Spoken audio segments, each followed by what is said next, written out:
এতিয়া প্ৰথম কথা হ'লে এছআৰটো এইটো কোনো স্পেচিয়েল ৰিভিজন নহয়, এইটো চোৰৰ ৰিভিজন। অসমৰ আটাইতকৈ ডাঙৰ চোৰটোৱে হৈছে দুৰ্নীতিৰ চৰ্দাৰ, দুৰ্নীতিৰ মাফিয়া, চৰ্দাৰগিৰি কৰা মুখ্যমন্ত্ৰী হৈছে হিমন্ত বিশ্ব শৰ্মা।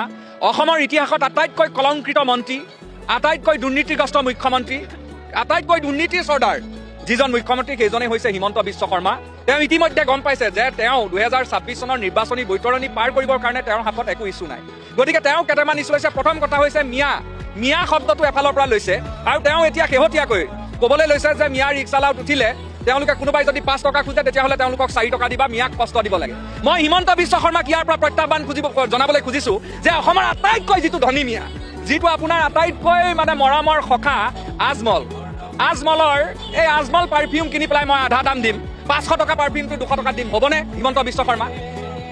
আজমলৰ যি শিলখাকুত থকা পৃথিৱী গ্ৰীণছ, সেই পৃথিৱী গ্ৰীণছ এফালৰ পৰা আমি গৈ পেলাই ভাঙি দিওঁ, হ'বনে হিমন্ত বিশ্ব শৰ্মা? গতিকে আচলতে তেওঁ হেলিকপ্টাৰৰ ভিতৰত সদায় মিয়াৰ লগত বহি থাকে।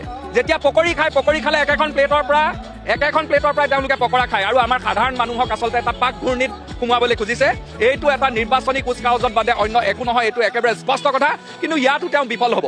আৰু তাৰোপৰি আপোনালোকে দেখিছে যে এছআৰৰ নামত তেওঁলোকে মানুহক, যি বৈধ ভোটাৰ তেওঁলোকক হাৰাশাস্তিটো কৰিছেই।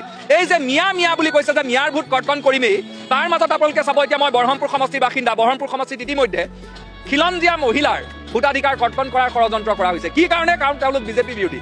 মানে বিজেপি বিৰোধিতা কৰিলে মিয়া। এতিয়া চাগে ময়ো হিমন্ত বিশ্ব শৰ্মাৰ ভাষাত মিয়া, বিৰিঞ্চি বৰা মিয়া। গতিকে মানে বিজেপিৰ যোনে বিৰোধিতা কৰিব তেওঁলোকক মিয়া বুলি ক'ব, তেওঁলোকক অপৰাধী সজাব, তেওঁলোকে কেনেকৈ কাৰাগাৰলৈ নিক্ষেপ কৰিব পাৰি, তেওঁলোকৰ ভোটাধিকাৰ কেনেকৈ কৰ্তন কৰিব পাৰি তাৰ অংকত জড়িত হৈ থাকে। তেওঁ শয়নে সপোনে এতিয়া দুটা ভোট দেখে। এটা হ'ল তেওঁৰে দলৰ তেওঁৰ কাৰণে প্ৰত্যাহ্বানৰ সৃষ্টি কৰা সৰ্বানন্দ সোণোৱাল, যি সৰ্বানন্দ সোণোৱালক 2021 চনত লেং মাৰি চকীৰ পৰা আঁতৰাই তেওঁ মুখ্যমন্ত্ৰী হৈছিলে। গতিকে সৰ্বানন্দ সোণোৱাল এতিয়া পুনৰাই বিজেপি দলৰ প্ৰক্ষেপিত মুখ্যমন্ত্ৰী ফেচ হয় নেকি, সেইটো ভয়ত তেওঁ একদম বিতত হৈছে। দ্বিতীয়, গৌৰৱ গগৈ শব্দটো দেখিলে তেওঁ একেবাৰে অৱস্থা নাইকিয়া হয়।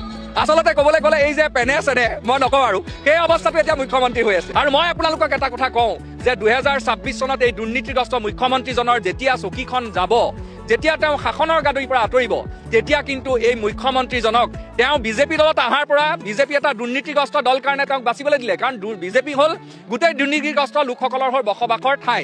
কিন্তু আমি কংগ্ৰেছ দলে কিন্তু তেওঁক সুদাই নেৰিম। স্পষ্ট কথা, 2026 চনত তেওঁ জেলৰ ভাত খাব লাগিব।